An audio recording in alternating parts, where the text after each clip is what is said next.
Well, welcome to Startup Grind. For those, I know you all are familiar with here, I just flew in from Tel Aviv this morning, and I'm based in California, and we started hosting events like this in my office about 4 years ago with 9 people, and we now host in about 60 countries and about 150 cities around the world. So it's really an honor to have you here tonight, and would love to just get started. Tell us just a little bit about where you grew up. Tell us about what your dad did, and just tell us for work. Tell us a little bit about yourself. Sure. And good evening to all of you. Welcome. When I look at a group of Brits, there's only two kind of Brits I see here: those that bank with us and those that are about to bank with us. So decide which group you're in. I went to Wharton, and when I got out of Wharton, at the age of 26, they gave me a banking license. We're not sure why, but they gave me a banking license from scratch. At the time, there were 24,000 separate banks in America. 24,000. And the joke was we were bank charter number 24,001. And how are we as a company with no brand, no locations, no capital, and no clue compete against the other 24,000 banks? And over a period of time, we learned that this is a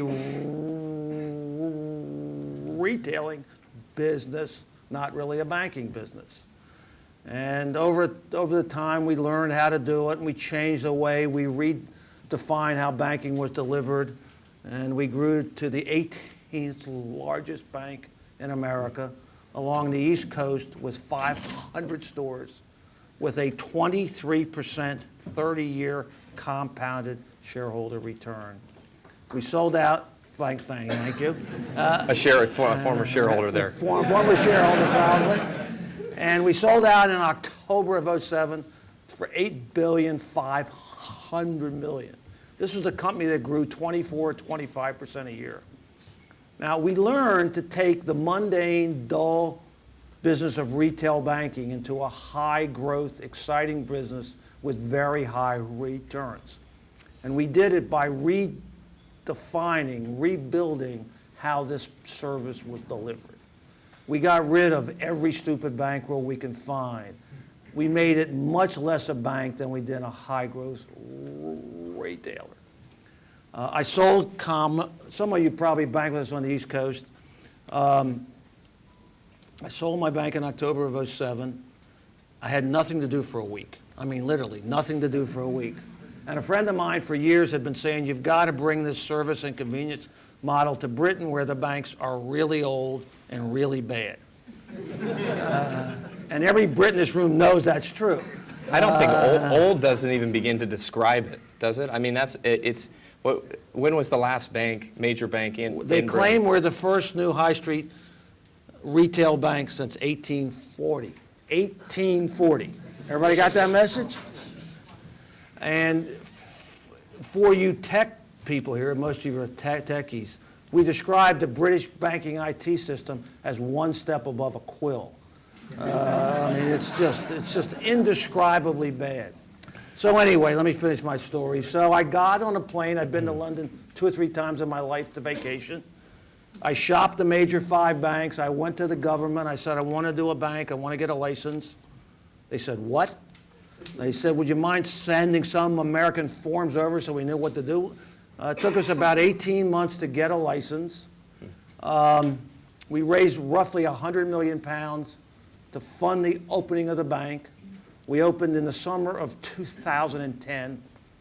And the risk was, could you get a license? Could you raise the money? Could you recruit people? And could you build a modern, state-of-the-art IT system? Well, thank God we raised the money. And thank God we got open. 400,000 people bank with us now. We're growing 100% a year. 100% a year. And our growth rates are going up.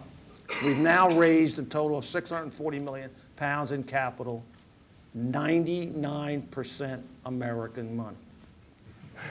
Think about what I said. So this is a £640 million investment in changing banking in Britain.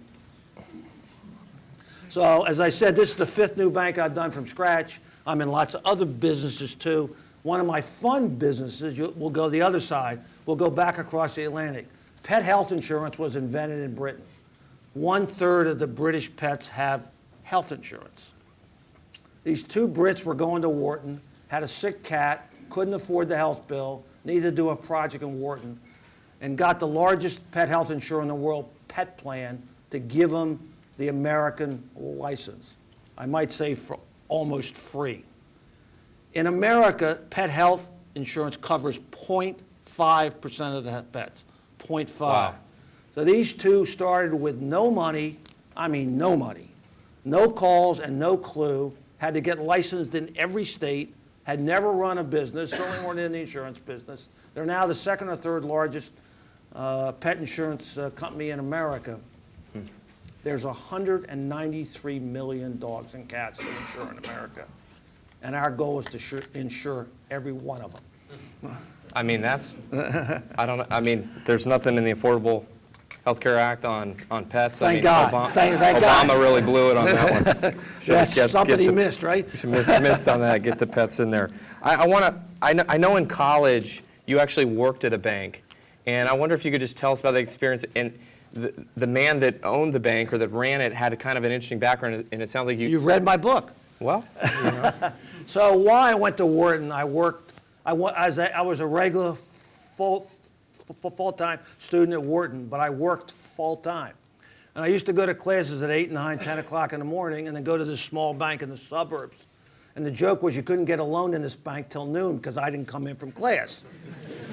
And I learned how small banks work and what you want to do. And this gentleman who owned this very small bank was a car dealer by profession, and he had taken some of his car dealer traits and moved them into the banking business. So that was certainly a start. But I learned then, as I learned later on in my career, almost forget all the conventional myths about banking and think about it the same way Apple thinks about delivering phones and product. Metrobank, people come to Metrobank because they're buying the entire experience, the way we treat you, the stores, the hours, the online, the mobile apps. A cute little story about mobile. If you lose your debit and credit card or debit card, you can deactivate the card on your mobile app. And when your wife finds your card the next morning, you can turn the card back on. Just another simple little app to make it easy. I was talking to somebody here tonight, and we have a million little things we do about killing every stupid bank rule. I'm on a never-ending quest to kill every stupid bank rule. My friend here works at Chase Bank. They got 80 gazillion stupid rules. But what is the worst, the stupidest bank rule that you've ever heard over the years? that's a pretty long list. I'll tell you some of the fun ones we have. I don't know if I have it up here in the slides. Our stores, as we call our branches, are open every day of the week, 8 to 8. Why shouldn't we be open for the consumer at what hour is convenient for you? Why should we be open the hours that are convenient for the bank? That statement alone convinces the consumer that this company cares about the consumer's convenience, not about the bank's convenience. I'll go through a couple more if you want. Every man in Britain, we're never quite sure about the women, have a jar of coins on their dresser and you don't know what to do. And we all know they weigh a ton here. The banks won't take them. You can take them in the supermarket and you get charged.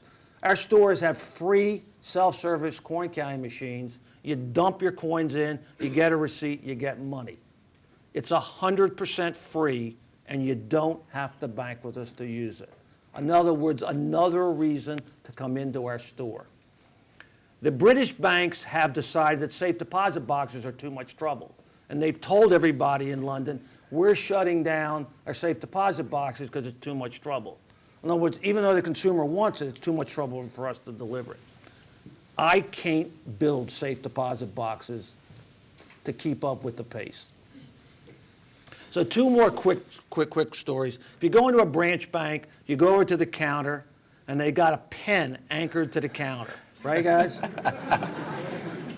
That's because we're criminals when we go in there, right? Exactly. We have to protect this pen. So my last year in America, he gave away 28 million pens. Now think about these two views of life. We've got to think our customers are crook and protect the pen, or we're going to put 3 pens at every household on the East Coast of America. That's a fundamentally different view of life. And our goals were not to get the number of pens we gave away down, but to get them up.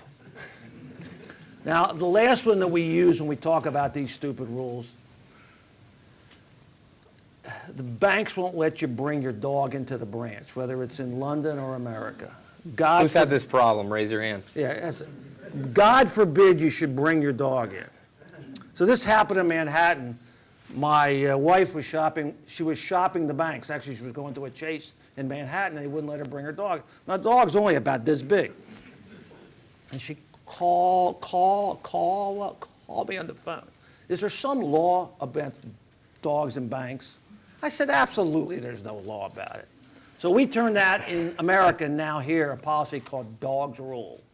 We want you to bring your dog in. We know his name. We give him a treat. We give him a Metrobank water bowl to take home. So I got Lloyd's on one hand saying, don't bring your dog in. You have to tie it outside. Or Metro saying, we love your dog. We know his name. Bring him in. So which system you think works better, guys? So all of these things we're talking about, there are 2 points to them. They're simple, they're not expensive, they're common sense. But all of these are united in the brand message. The dogs thing is, the customers believe, if you love my dog, you must love me. That's what this is all about, uniting the experience. And the title of my book, we don't have the slide up, is called about fans, not customers. So we've built our firms over the years by saying fans are the most important thing. You join our company, you remain loyal to our company, and you bring your friends. And I suggest to you, every great company in the world that creates great wealth learns to build fans. So our entitled model is about building fans. Every decision, almost, that I've made over all these years is not how I make an extra dime next quarter, but how do I make the experience better and build more fans. On that note, how do I get my first fan? If I'm starting at the very beginning, you know, where does it come from? Who are those first believers? Where do I get them? Is it in my values? Is it my mission? What is it? The book talks about, I've sort of learned over all the years doing that there's 3 components of building a great company with fans. First of all, you have to have a very clear value-added business model that you understand and the consumer understands. It has to be very clear. Then the culture you build has to match and reinforce the model. So many businesses, the model and the culture are opposed to each other. We have to get the things united. We have a simple rule at our bank, Metrobank. If you ask us for something, if you ask one of our team members, it takes 1 person to say yes, but 2 people to say no, except on loans, of course. They're not allowed to say no. They're allowed to say, yes, ma'am, let me take care of that, or let me go find some way to get this solved.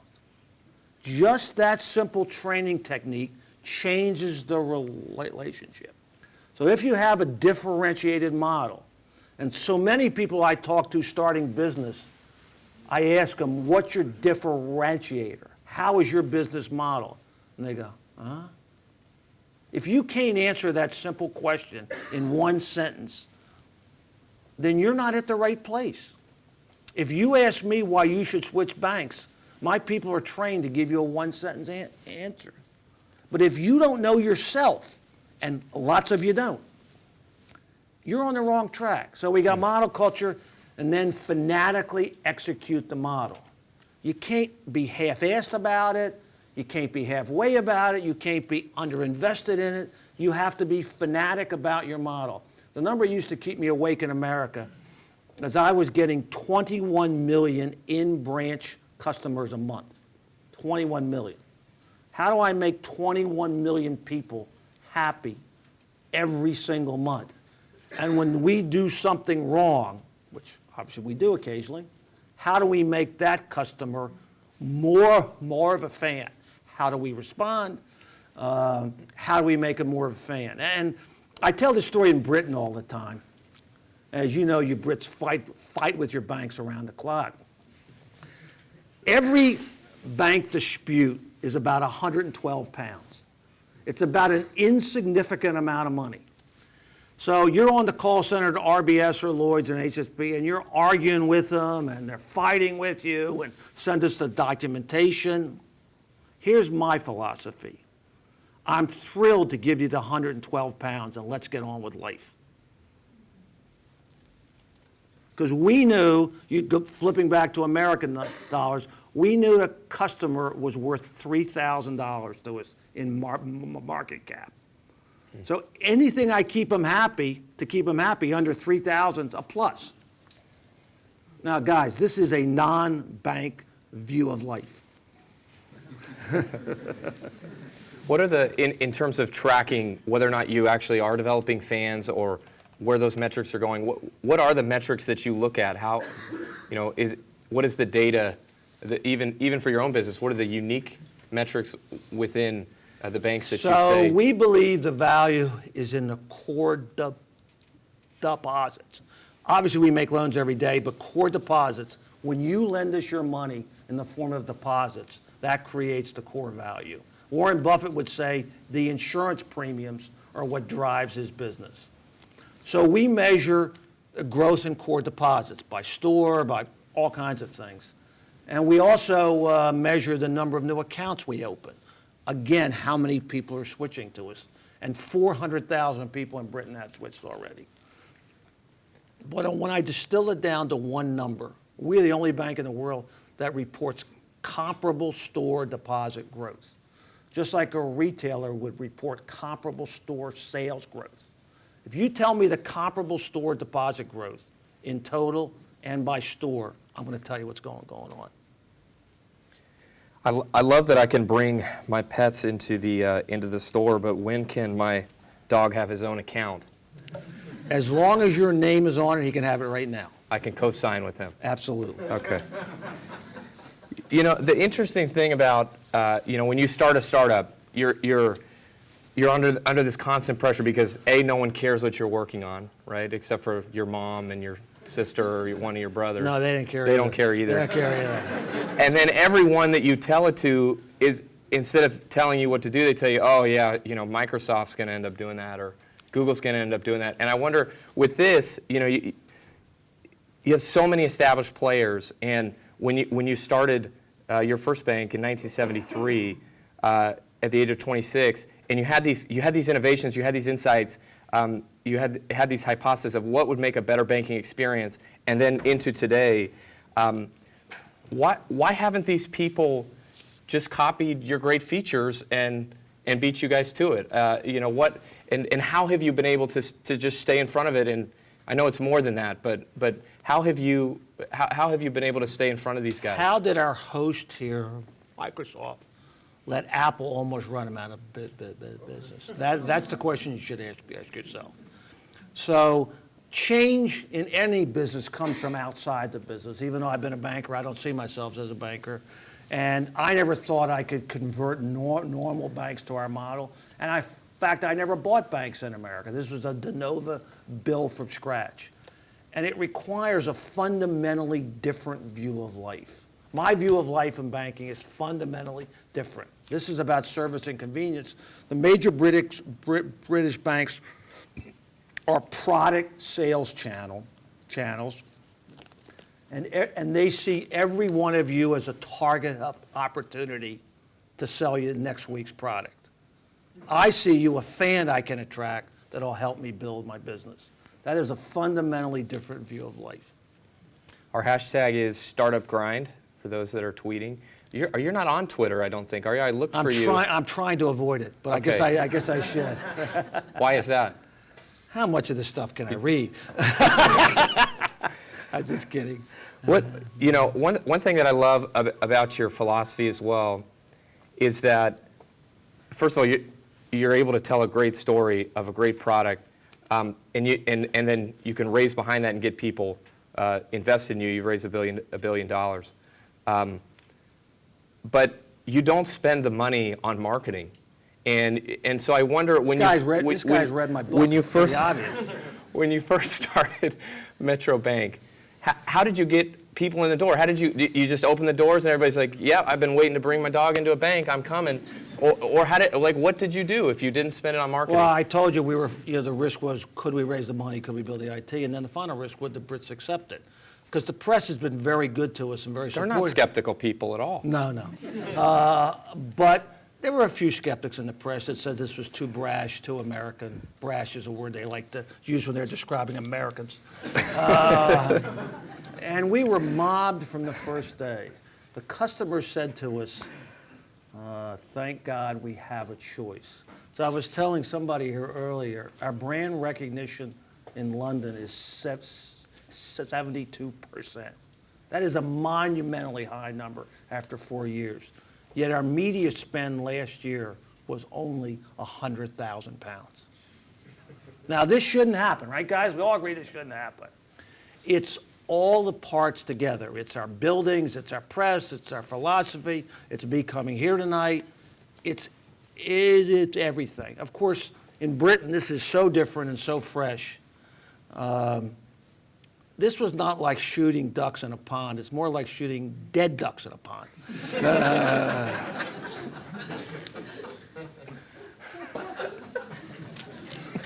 I want to talk for a minute about Brits starting businesses. And I talk to groups like you all the time. As I said, this is my 8th in the last week. How do we compare, by the way? I'm gonna explain it to you right now. An entrepreneur in America tends to figure out what he wants the result to be and then work backwards. The British methodology is start at the beginning and let's see what comes out on the end. And I get asked all the time, why did it take an American to start the first new bank in 180 years? And my joke is, if a Brit wanted to start a bank, he'd get 10 friends who'd hire 10 consultants who'd find 100 reasons why it wouldn't work. And that is true. The American entrepreneurs, I know there are many of you here, we just put our head down and do it. We decide we're going to do it. We put our head down and do it. If we fail, we put our head down again and start over. And I was talking to a bunch of similar groups earlier last week. Stop worrying about everything that can go wrong. Everything that's going to go wrong will. Just start out with that assumption. Everything that's going to go wrong will. Decide where you want to go and start down the path. The other thing in Britain is we have to have consultants, we have to have flow charts, we got to have plans. Cut it out. Stop it. If you have faith in your idea and you have faith in you, put your head down and get to work. And one last thing about the Brits, you all know this, you're reluctant to ask for a sale. Somehow you think it's rude to ask for a sale. I have to train all my team members to sell. You can't build a business, any business, unless you can sell. And it can't be you hiring people to sell. You have to sell. And if you're not willing to sell, you should do something else in life.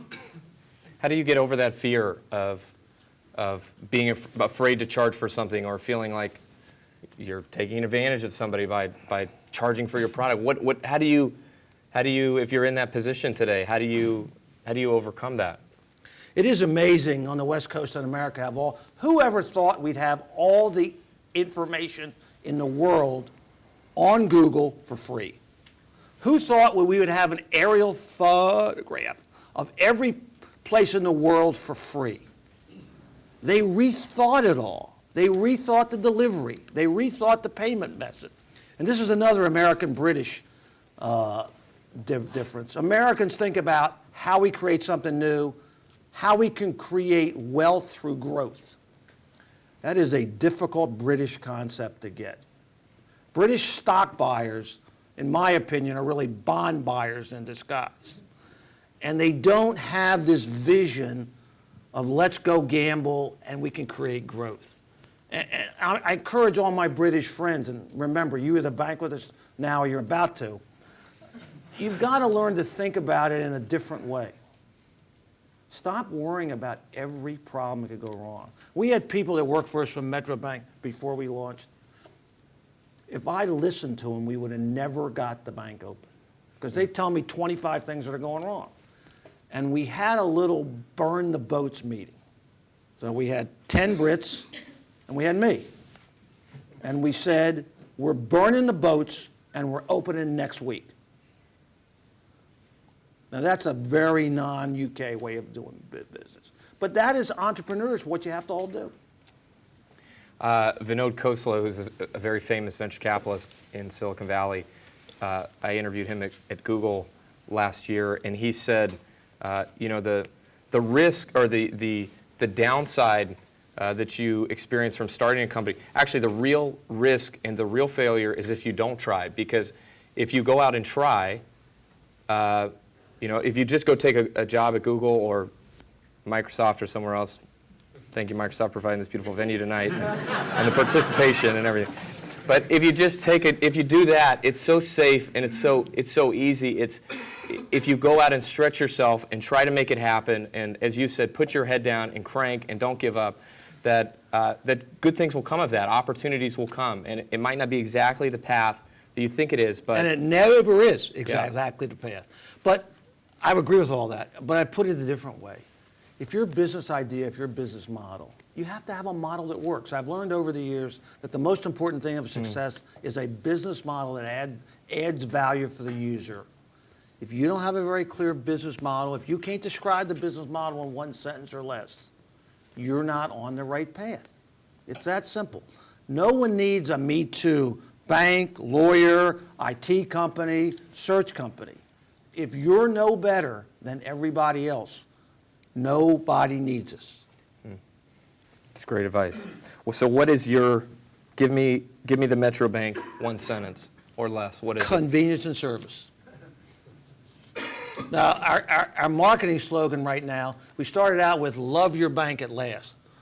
Now, this is important because A, the Brits don't use love in marketing, and at last means forget these old banks. Right. And our current, we still use that one. The one we're using right now is join the revolution. Join the revolution. And all these have messages. And I might say on banking, where the banks here are product driven, and I never advertise price. I never advertise rates. I advertise this unique service and convenience experience. Believe me, nothing could be further than the way the UK banks were. We're always told by the great entrepreneurs, follow your passion. Don't chase the money. Do what you're passionate about. Do what you're motivates you to your core. And I wonder for you, banking isn't something that I would say a tremendous amount of people I know are incredibly, they're doing banking, at night on the side, as a hobby. And I wonder, why did you pick this? You clearly are a very capable person. You could have done anything, and I'm not saying that this was a bad thing. I can tell you that. Okay, well you can't code, but why did you pick this? Why was this the thing that the change you would bring? Let me answer this two ways. Everyone in this room is great at something, and in many ways, everyone in this room is better than everyone else in this room. Everyone is. Chefs taste the food different than we all do. Musicians hear the music different. You can go right down the list. So if you're going to succeed in life, go find out what your unique talent is. And everyone's different. When you understand your unique talent and had to have value, match your vocation with what you do. So you got to understand what you add value at and then match it up. I happened to work with a bank before I went to college, and I was very good at it. I got it, and it was just an easy thing for me. I was lucky enough to match my ability, which is to understand the banking side, but to turn it into this high-growth retailing business that crossed. But everyone in this room, this guy right here, is much better at me at lots of things, but one of them might make him rich.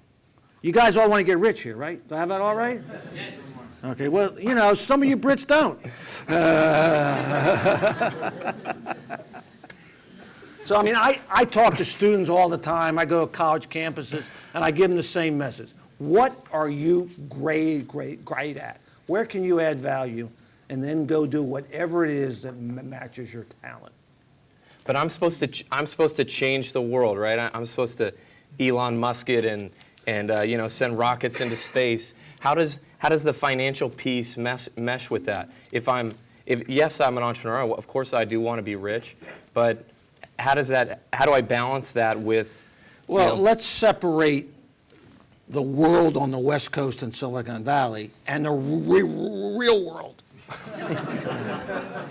So I don't know what the hell's going on out there. I'm talking about the real world. You know, there's not that many people that can lose hundreds of millions of dollars to build something unique. That's right. Most of these people have to start small and learn and pay their way going. So, and for the Brits here, in one sense, we want to learn from the West Coast of America because they're doing amazing things. But on the other hand, we can't learn. The capital funding out there is on some other world, on numbers that make no sense. So yes, we want to do it, but we can't fund at these multiples and these crazy prices that make no sense. You have to get real. Well, this is the whole mission of actually what we do. And I was in Tel Aviv yesterday, and I interviewed a guy named Dav Moran, who is the creator of the USB flash drive. And he's an Israeli, sold his company for $1.6 billion to SanDisk. And this idea that you can be successful there, as an entrepreneur, you do not need to move to Silicon Valley. Like, you can make it happen in London, and there are amazing entrepreneurs and there are amazing businesses here. But you can't raise money in London like you can raise there. That's changing a little bit, but yes. Yeah. That's not what I see. Well, this coming from the guy that raised $1 billion. I mean, all American, though.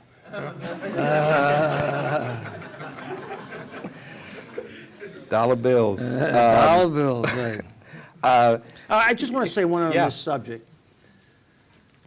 When you compete against size, look, I'm competing against 5 of the largest banks in the world. I don't care. I see that as a plus. I hear too many times from the Brits, oh, I'm competing with these big established companies. How am I going to compete? These companies are generally old, tired, bureaucratic. If you have the right idea and the right drive, they're easier to compete with. You've started businesses in several different economic climates. What is your take on today? Is this a good time to start a business? Is this a good time to save your money and wait? What is your thought? First of all, it's always good to start a bank at the bottom of the cycle. That's the best time. But I want to answer it differently. Forget the cycles. Forget the cycles. I don't care about the cycles. It's about your idea, and it's about you. Unless the world's coming to an end, which it was in 2008, where everybody crawled underneath the sand. The cycles don't matter. I've gone through 10 cycles, 12 cycles. It really doesn't matter. And if the cycle is another excuse, it's just that. What does Metrobank do to help startups and entrepreneurs? Well, first of all, we support them with regular banking accounts. As you all know, the British banks make it almost impossible for a new business to open a bank account. It is amazing what they do to you. And of course, we do all that.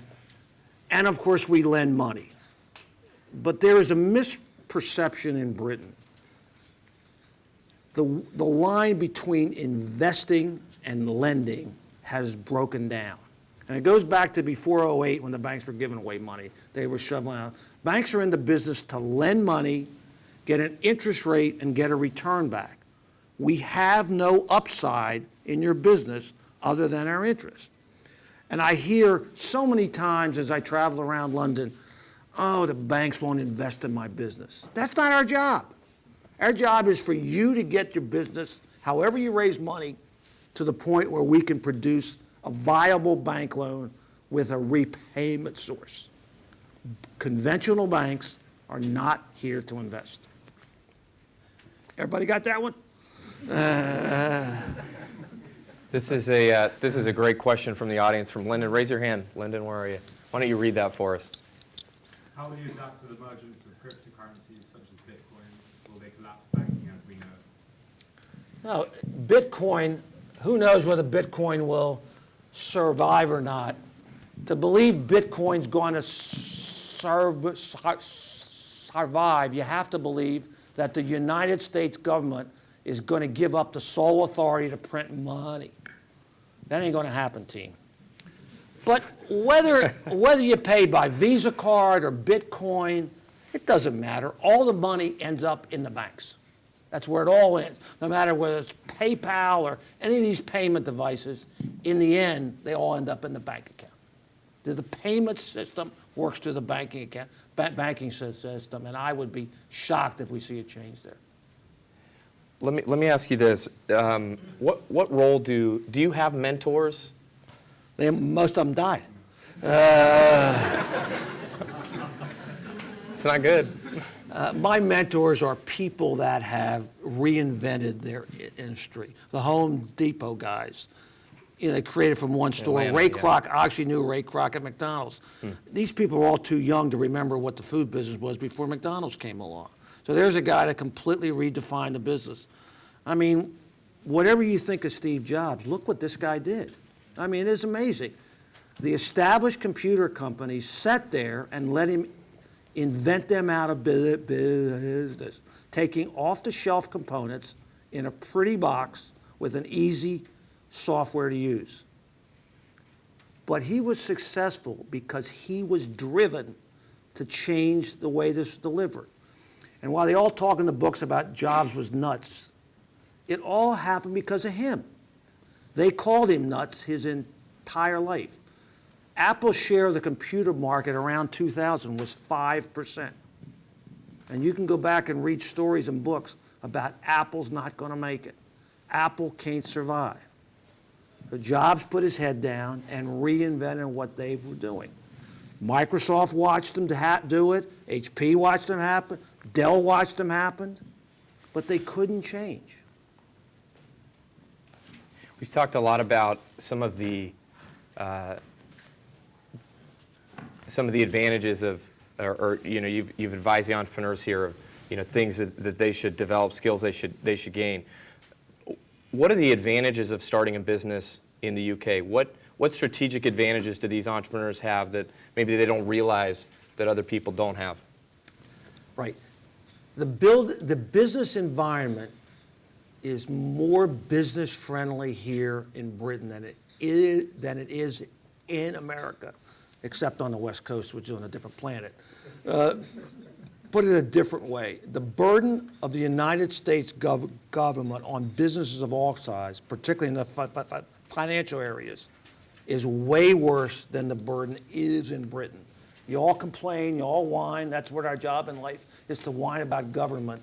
But I would, certainly in the banking business, I would much rather operate a bank in Britain than I would in America, where I still have a small bank. So, I hear all the time, we don't get much help from the government. We don't want any help from the government. The government didn't give me one nickel worth of help. All I want to do is give me a very clear field with very clear rules and get out of the way. So those of you that think you're going to get help from the government and they're going to lend you money, certainly that happens occasionally. It's a fluke, guys. It's all about you. I know we're gonna shut down. Let me ask you one more question, and that is in 50 years when we're all invited to your funeral. Funeral, right? It's exactly. probably longer than that. Well, I'll still have my dog though. What do you want to be said about you? What do you hope with all the things? An entrepreneur. That's what I wanted to say. An entrepreneur. Let's give Vernon a big, huge round of applause. Thank you all. very much.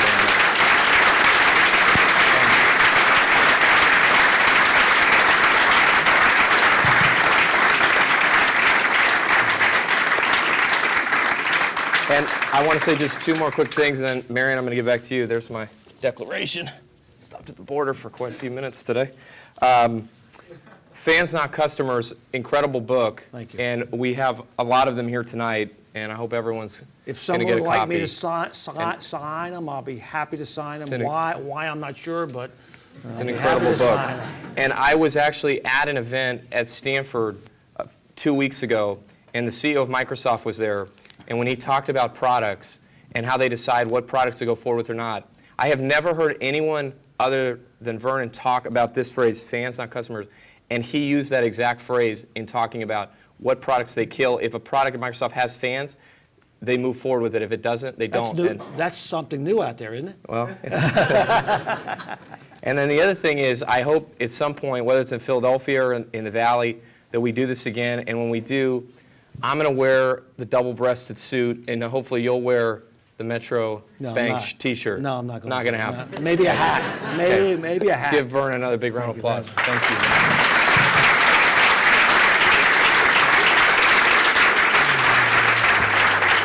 Okay, before we finish, I think we still have like 5 minutes to wait for the pizza. If you guys not in a hurry, in too much of a hurry, Derek, if you wouldn't mind, we can take a few more questions from the audience, because what happens here is we have roughly 300 people online watching this event, and these guys have been asking questions to Vernon because this is amazing content. Exactly. So let's take some All right, questions from the go audience. ahead. And if you have a question, raise your hand. And David's here. He's going to come to you with a microphone, and we can ask a question. And Vernon is going to be kind enough to answer. I think we need a microphone. Is my mic on? All right, good. Right here. Thank you. Regarding business, bank account and the service for the business, commercial bank, how is Metrobank respected to the others one? Incredibly better. Okay. A current account, a consumer current account. Thank you for asking me so I can give you the commercial. You can walk into one of our stores, open a personal current account in 10 to 12 minutes. Your credit approves, your online's active, and your permanent debit and credit card are printed and handed to you. Now, you all know what it takes to open bank accounts in Britain. I don't have to describe it to you, right?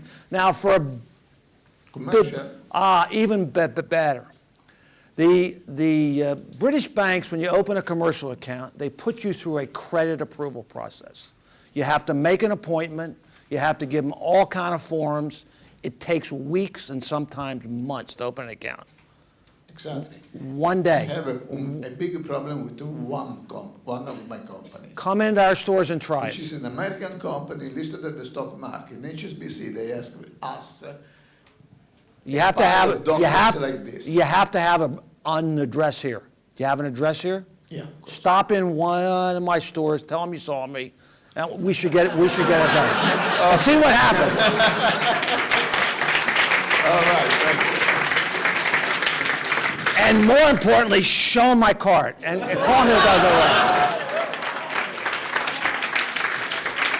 Now, while I'm here, this is my card, but on the back of my business card is my book and my dog.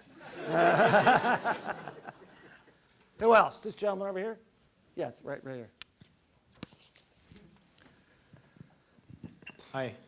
Hi. So what kind of industry or business would you disrupt next if you had... My last Time one and- is the pet health insurance business in America, where we get to build it from scratch. I like businesses when you attract fans, they can stay with you a long period of time. You're building an annuity value. Banking and insurance are two. I don't like business where I got to sell shirts every day to a different group. So I don't have my next scheme, but those are the general ideas I look for. I'm very excited about this pet health insurance business. To give you guys a startup number, when we get 1% of the American pets insured, our revenue is $1 billion. 1% is $1 billion of revenue. So I look for businesses that we can change. The businesses are large. And I love businesses where I get to compete with old, established, big models. Who else? Hold on just a second here.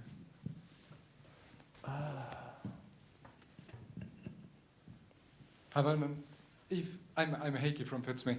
If you building a huge company where the customers must be fans and the normal banking rules are all broken, how do you hire the people? How do you hire the employees? You asked me who will two be the fans? different questions. First of all, I have to comply with every law, every rule. My job is to design my model to not only comply with the rules, but to deliver this unique experience to you. So that's the first thing. Now, how do I hire people? We have 1,400 people. We have 500 people we're hiring this year. 95% Brits. So, as I said earlier, first of all, it's the business model. That's the most important thing. So if our business model is service and convenience, we think we got to hire people who can deliver service and convenience. We have a cute little line. If you don't smile during your first meeting with our job interview, you are out right then. If you're not going to smile then, the game's over. But as you go up the ladder and you need more skills, commercial loan guys are hard to find and they have to have experience.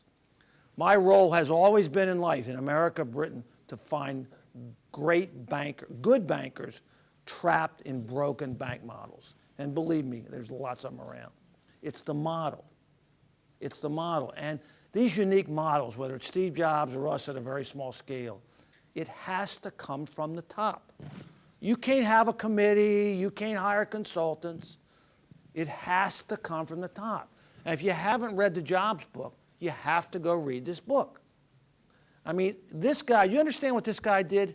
He killed the music business because the music people were in the business of selling you one good song wrapped in 18 bad songs in an album. That was the model. And he went to him and said, we're going to sell the customers one track at a time. Now think what that meant to the music business. And he cajoled and he threatened and he got them all to agree. Now, has it killed the business? Yeah, it's killed the sale of music business. But just that simple idea, let me sell music one track at a time instead of an album, changed the music business. So, you know, if you find that area where you're good at and you look at what's stupid that you can fix. But, you know, recruiting people, I had 14,000 in America. And I was in Brooklyn and Queens and all of greater New York. And the Brits will ask me sometimes when I have a group like this. One guy stood up and said, you know we Brits aren't very good at service. In typical Brit-fast, we have to have the disclaimer first. You know we Brits aren't very good at service. How are you going to train us to deliver service? And the guy said it to me in some weird little way, and I was tired of something. And I said to him in front of a group like this, I said, are you telling me the Brits are too stupid to train to deliver service? The guy says, yeah, that's what I'm telling you. Well, of course, it's no truth. But my answer was, if I can train him in Queens, I can train him in any place. But there's absolutely no truth to that. Service in the UK banks mean this: a layer of service on a cake of crap. That's the way you should look at it. As opposed to a company whose entire cake is about service and convenience. Okay, let's do 2 more questions.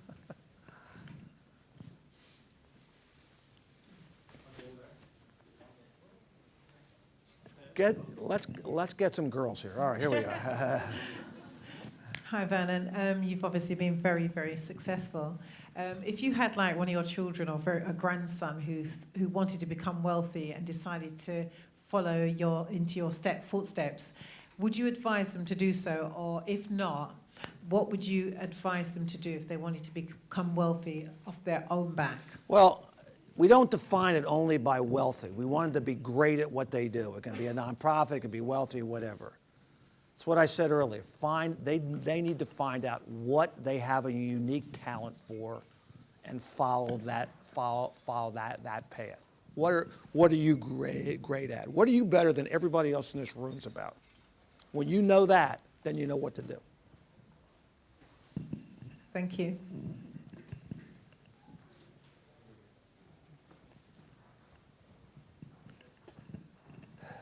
Hi. Hi. I wanted to ask a question about corporate philanthropy. How much of your profits go towards charities and the local communities? Well, you asked me about 3 different questions. First of all, Metrobank has not made a profit yet.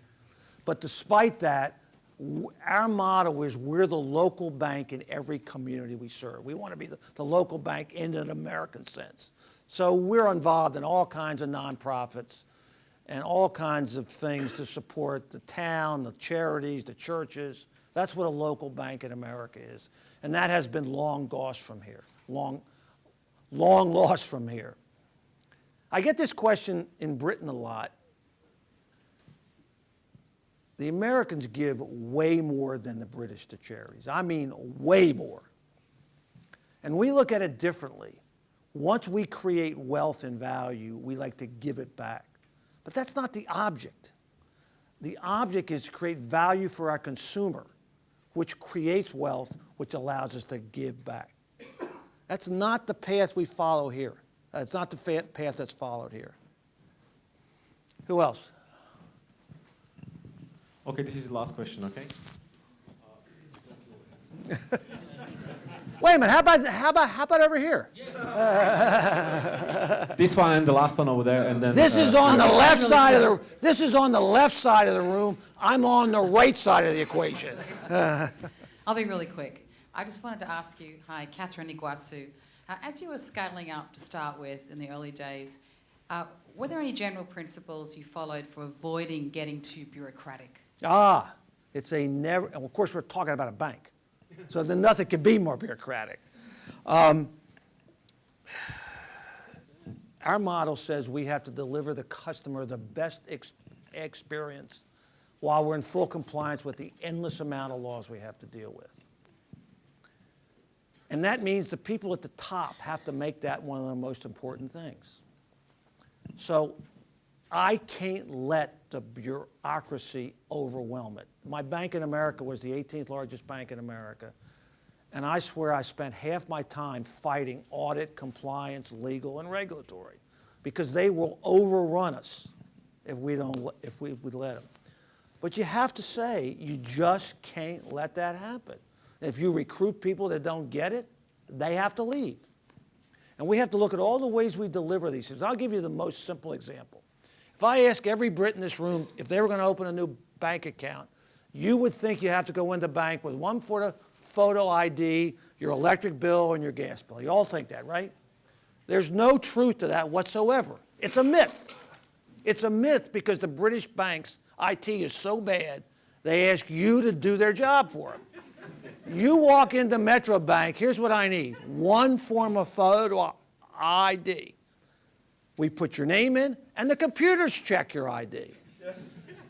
I mean, there's a very simple example.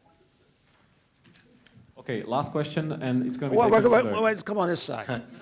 Hi, hello, I'm Harry. First of all, thank you so much to bring the revolution in Britain. Thank you very much. I was 6 months ago in Holborn. That is one of your branches, sure. And I saw it. I think something big is coming, and it's in the way that you are on the side of the customer, on the consumer. And I saw it as an entrepreneur. I run medium, large business, and I thought how a lot of benefit this kind of system and branch we bring to society. So thanks again for the revolution. And my question really is, how can you finance this kind of revolution where your branches are open more than